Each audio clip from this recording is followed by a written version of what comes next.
How to fix Duolingo app not working. Hey guys, welcome back to our YouTube channel. In today's video, I'm going to show you a couple ways that will fix your Duolingo application not working or loading. So first thing first, make sure that your application is updated.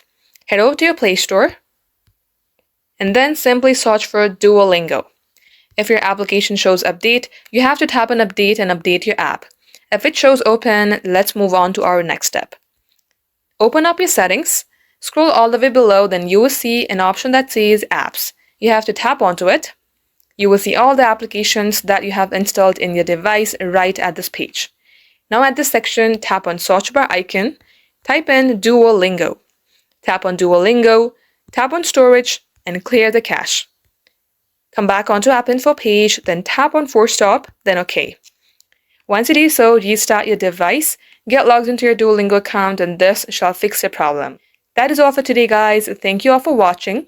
If it has helped you in any ways, don't forget to like, share, and subscribe.